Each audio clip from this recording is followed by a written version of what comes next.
Welcome back to another story. Before we begin this story today, I do want to let you guys know that I'm now recording in my closet because my environment is like really noisy. So if the acoustics are a little weird and the audio is a little weird, I sincerely apologize. Anyway, I hope you guys enjoy today's story. So don't forget to sit back, relax, and indulge in fear. Enjoy the story.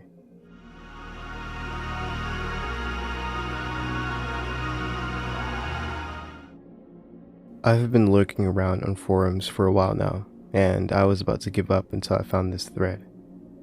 I've read some similar experiences to my own, so I figured you all would be able to bring more clarity of all of this.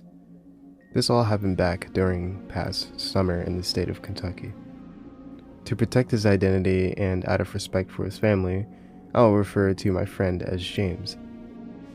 I was spending time together with James, celebrating his completion of finals in my recent promotion, drinking to our heart's content, and we had all the thirst of Norse, warrior, and midsummer festival. Starting with a nice bottle of Japanese whiskey that lasted all but 30 minutes, we moved into something a little classier, Jim Beam. We sipped until day became night and everything got fuzzy around the edges. James took a long pull off the bottle before he turned to me and asked if I want to go for a night walk to our favorite stargazing spot. I obliged by taking the final swig. This was just one thing James and I would do every weekend, and surprisingly our parents were okay with it.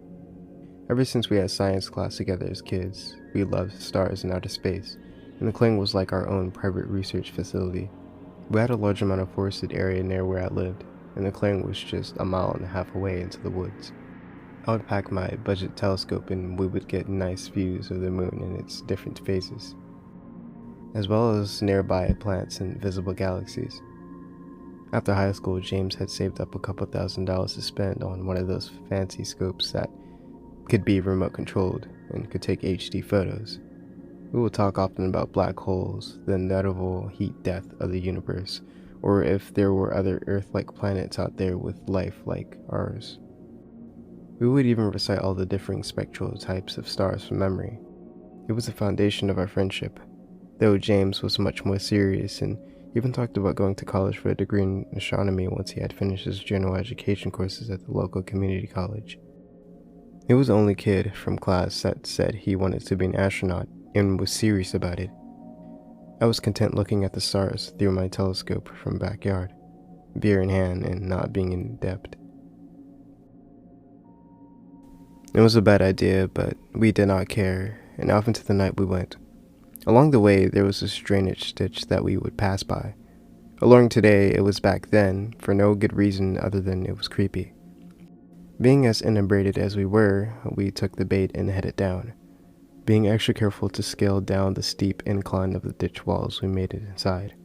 It was your standard drainage ditch, a large concrete canal stretching about 10 miles out into both directions, dividing into forested land in two. There was an overpass that ran across a small portion of the ditch like a bridge, connecting the two pieces of land so that people could walk across. Along the graffitied walls of canals were drainage holes to help disperse the water should the levels rise enough. One of these was a drainage tube about 2 meters wide and 50 meters long, what we dubbed the butthole. The other end of the butthole led to the forest of the other side. As kids, we would crawl through it and act like it was a portal back into another dimension, or it would take us back in time. James could not resist. "Dude, look at the butthole. I'm going in, man," he exclaimed. "I can't believe you actually said that out loud. Be careful, you're going to scrape your knees or bunk your head," I warned. Once he got further in, he stopped moving. "Any xenomorphs in there?" I asked. "Nah. You hear this frog, man?" Indeed, I could hear the thing from where I was standing. As I approached, I noticed the croaks sounded guttural, throaty, and wet. If you've ever seen The Grudge, it sounded like the noise the girl makes, but not as drawn out. At that moment, I just chalked it up to my imagination, alcohol intoxication, though my anxiety was already setting in. But what was strange was that there was a little water still running through the ditch from last week's rain, and typically where there was water, there were frogs. Though the croaks were coming from one source, come to think of it, I don't recall any other noises. No bugs, no animals, no typical forest sounds. Dead silence except for the frog. "What's wrong with Kermit?" he said. "I don't know, man. Just come out. I'm starting to lose my buzz." With that, he scooted out backwards, still a bit tipsy and feeling his way out, then stood up to face me. We climbed down to the drainage ditch and continued along the dirt path. I could still hear the croaking, but it was faint. The sounds of insects and small critters rustling in the foliage eventually returned and filled the unnerving silence, the croaking becoming a distant memory, and I settled down a bit. It was a clear night, and the moon was clearly visible, and stars dotted the sky like tinsel strewn about a black canvas. The trees reaching tall, towering above us, and a nice cool breeze blowing the refreshing smell of a pine to our nostrils. It was a few minutes before we arrived at the clearing that James broke the silence. "Hey man, what's up? Look, I'm not sure how to even say this, but there's something I've been meaning to tell you for a while now. It's been weighing heavy on my heart, and I just need to get it off my chest." "Of course. It's just you and I out here. I'm here for you, man. You can tell me anything. It's just, lately I've been thinking I might..." "Whoa! Dude, do you see that?" Wide-eyed, he pointed his finger ahead. I followed, and I saw what he was seeing. A young buck, 10-pointer, still with velvet around the antlers. "Wow, he's beautiful," I said. We had a staring contest for about 5 minutes. Everything seemed normal about the deer, but most of its body was cloaked by the shadows casted by the trees overhead. What I could see was its head and a portion above its neck.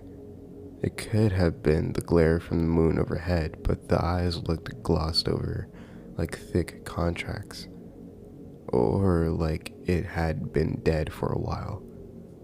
It was also trembling, which could have been because of us. The tips of the antlers I can remember clearly too. The way the moon gleamed off was like the surface was glossy. I tried to take a step closer, and then suddenly the buck sprinted off into the woods.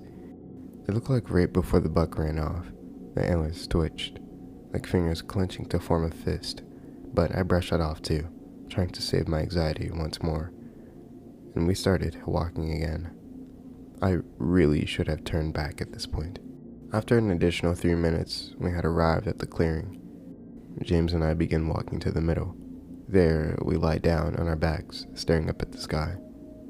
We were far enough from the city where light pollution wasn't visible. We could see a portion of the Milky Way galaxy, and the moon was in its waning, gibbous phase. This almost would have been a perfect night for the telescope. In hindsight, I am glad we didn't bring it because it was heavy and might have weighed me down. "Okay," I said. "You didn't finish what you were going to say back there. What's going on with you?" "Oh, yeah, right. Well, I'm thinking about moving." Before he could even finish, he was interrupted by a scream. It sounded like a young girl, if I had to guess, around the age of 10. "Help! Help me! Who's there?" I couldn't move my body. I couldn't even speak. I felt bad that I wasn't jumping into action, but for reasons I couldn't understand at the time, I was paralyzed. A primal fear had woken me, and I could only manage to turn my head slowly towards James, our gaze locked. It felt like hours had passed. I broke out into a cold sweat and had trouble swallowing. My words kept catching in my throat, but eventually I managed to form the words and spoke to James in a low whisper. "What should we do? Call the police?"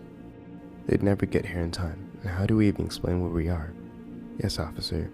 We're in some woods. There's dirt and rocks. She sounds hurt. We might need to help her ourselves," he reasoned. James was the first to get up. Once he did, he extended his hand out to me and hoisted me up. The direction of the scream had come from our right, a little past where the tree line was. We waited a while longer to see if the girl would call out again. "I think we should head over there. Call out to her. She might be lost or hurt, man," James said. I don't know, something doesn't feel right. Don't you feel weird about this? I questioned. It's probably the booze, man. Regardless of how this feels, we need to get over there. We took a few careful steps towards the tree line. Before we could get within 3 feet of the first tree, we heard a noise that scared me indefinitely for the rest of my life. For context, when I was younger, me and my friends would love to jump off the swing set at its peak because it gave us a sensation of flying. One time I managed to get some good height before I let go, but I botched the landing and all my weight landed on my right shoulder. It had become dislocated and I had to go to the hospital to have it popped back into its place. I'm not sure if you all ever had that happen like that to you, but the noise from the shoulder bone being reinserted back into the socket is disgusting. You'll never forget it. This noise was extremely similar, but incredibly loud and wet. I could hear the bones shifting and adjusting even from this distance, muscles, tissues, and sinew being torn with the sound of wet fabric ripping, then a rustling of leaves and brush falling by silence. Once again frozen by fear, we can only wait for what would happen next. A voice called out to us, voices to be precise. The girl's voice, but 2 other voices spoke with it at the same time and with the same cadence, one being a significantly lower pitch. The other sounded like my own. Stop. That hurts. Hearing my own words and voice was enough. I pissed out the liquor all over myself in that moment.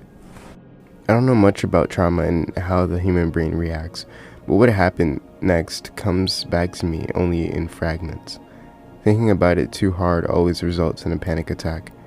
I remember multiple gaunt limbs, a mishap with horns, matted and patchy blonde hair, tall, skinny, and lanky body with saggy, leathery skin, pulses all over. I remember it running towards us on all fours, body turned sideways, and then the gunshots. Running towards the woods, I remember hearing a deer bleat, mixed with the sound of death rattle of a dying old man. And then the rest is a blur. But I remember waking up in my own bed. I haven't seen James at night since. Anytime I would reach out to him, there's no reply and his phone goes straight to voicemail. I want to know if that was real or if we were just drunk and imagining things. I'm thankful he was carrying his firearm that night because I'm not sure if we would have made it back. But I don't understand why he won't talk to me. I just feel crazy. What the hell was that thing? Has anyone else encountered something similar in the area? I've heard of things called Skinwalkers from the forums I hear. Could that be what it was? It was capable of mimicry, albeit not particularly good. I received a text message from James today, and it was one of the reasons I decided to share. I simply read, "You left me."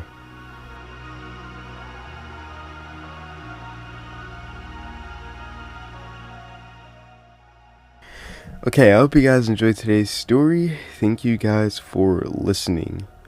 Now, thank you to the Redditor, u/physical speaker 457 for your amazingly well-written story.